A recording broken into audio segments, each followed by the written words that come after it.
Hey, Darvin, just to start on Anthony Davis, he has all the clutch free throws, right, 11 in the fourth quarter, and manages to score 41 on only 17 field goal attempts. What was the most effective part of his game, and how did you feel like that was the biggest key tonight? Just his efficiency, just him being a presence in the paint, being a presence at the rim, drawing fouls, knocking down his free throws, times where he got it in trail or they were off him a little bit, him setting his feet, knocking it down from deep, but just the efficiency in which he played tonight was awesome. Just his communication defensively, that's a tough team to guard. They're extremely athletic, long athletic wings and really quick, fast guards, highly skilled guards. So just everybody, him being our defensive middle linebacker, just keeping everybody alert and aware of what they should be doing. And, happy to pull this one out, but just his relentlessness in the paint was huge for us tonight. In the last several games now, you've had a lot of bench players in the positive, just with plus minus and playing well. What do you think's unlocked some of those groups? Just us constantly watching film and seeing ways we can get better. Just encouraging, obviously being alert and active defensively. And I think that provides the juice when you're getting stops. You're able to get sometimes the best offense is a really good defense. And our ability to get stops, hold teams to one possession, gather long rebounds or rebounds in the paint and get the ball going, down the other way. Guys running, sprinting, when they attack their running habits and just moving the ball. Everything seems to be happening in flow. 34 assists. It just means guys are willing passers, and we encourage our guys to be shot aggressive. And not a lot of times early on, especially the last month or so, we had a ton of times where guys are catching the ball and being indecisive. But I think the way we've been attacking the paint and spraying the ball around, just energy. The ball finds energy, and guys are again not hesitating as much and really being aggressive from the three-point line and at the rim. Darvin, two for you. How's Cam, first of all? He's getting looked at right now. It took a real, horrific blow to the face, but he's getting looked at right now as we speak.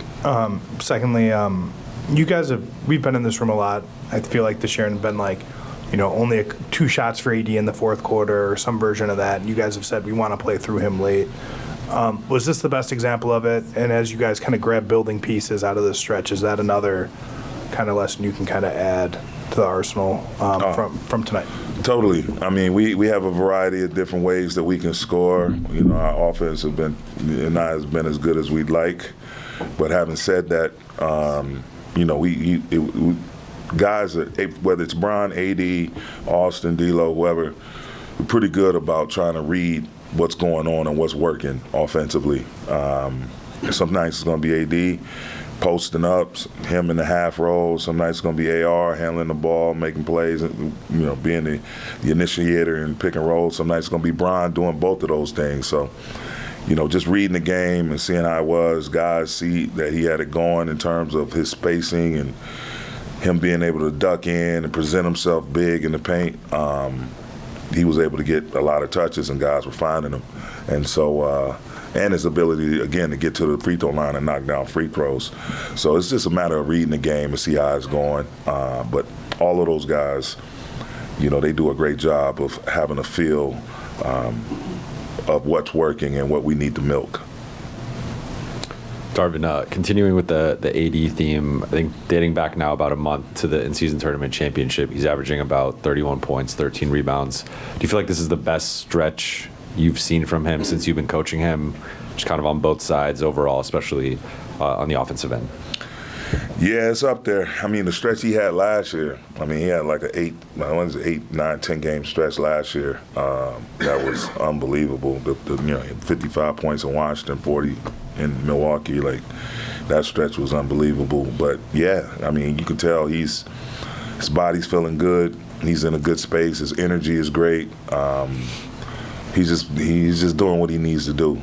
He's not, trying to force anything. It's coming. That's why it's so efficient. He's just playing the game the way it's supposed to be played, getting good hits on screens. Guys are coming, turning the corner, and being aggressive, which in turn is going to allow him to roll free. And, his game, he's feeling good about his game. He's constantly working, watching film, giving us suggestions, and he's in a really good mental space, spiritual space, and again, physically, he's at a high level right now. Darvin, what have you guys told Cam about looking for his offense and being aggressive? Just told him to be shot aggressive from three. Don't turn down anything. A lot of guys are closing short on him. What we call a two-point closeout, closing, anticipating him to drive the ball, or closing out with their arms down. And I told him, if you can see the basket, you need to put the ball on the basket. And 4 for 6 tonight for him. Happy for him to see something go down. And just the way he competes defensively, it's good to see him have some balance out there, not just be dominant on one side of the ball in terms of keeping guys and taking those tough matchups on the perimeter and keeping guys, under control. But him doing that and providing us with some good, much-needed offense. Darvin, AD had huge first quarters and fourth quarters, not as much offensive production in the second and third. What do you think was the reason for that tonight, and when is that okay and when is that not okay? Man, if he's going to initiate and set a tone for us in the first and then finish the game in the fourth, I mean, it's great. To me, you have, I know it's 4 quarters, but you have 3 segments of a game. The way you initiate a game, the way you sustain, and then the way you finish. And if he's going to give us 2/3 of that right now, we got enough talent and enough guys to put pressure on the opposing team in those second and third quarters. Usually those quarters are where you get different people from within the rotation into the game, allowing them to put their fingerprints on the game. But just him, the way he sets the tone, he's been setting the tone, and the way he's been finishing in the fourth is really at a high level. There was a stretch of the season where Christian was either not in the rotation or just in and out of the rotation. I think since the end of December, he's produced for you guys pretty well since getting back to the backup 5. Just how important is that response from him, getting back into the lineup or into the rotation, doing what he's done for you guys? It's huge, man. I know there's been a lot of noise about rotations and minutes. But at the end of the day, my man is settled into that backup 5 role, and you have a team full of good players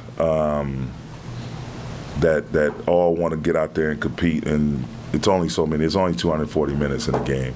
So, unfortunately, somebody's going to get left out that can really play, and that has helped us. But at the end of the day, you have to tighten things up and have him settle into a consistent role, which he has at the backup 5. And, now he's settled down. He's becoming more and more comfortable with his teammates. He's understanding the guys that he's out on the floor with and the rhythm in which they play with. And he's finding his spots, and he's keeping it simple. He's making quick decisions, keeping it simple, and doing the little things. Just him rebounding, setting good screens, rolling, shooting it when he's open, not hesitating. They close out on him, he's driving downhill. He's not trying to play around with the ball anymore. So he's tightened up his game, and we've tightened up our rotation a little bit, here recently, and he's benefiting from it. He's a hell of a player, and I look forward to him doing it more. Thanks, Coach. I can ask a quick follow-up. Is that understanding of his teammates the biggest difference you've seen from him the past couple of weeks versus early season, outside the shot making, of course? Totally. Teammates start understanding where your hot spots are, and whether you like to go back door as opposed to come over the top when it's a dribble handoff. When you screen and roll, sometimes there's certain hand you like the ball thrown to, a certain area. And so all of that matters. Those are the little nuances of the game that allows you to be in a good rhythm as a 5-man unit. Thank you.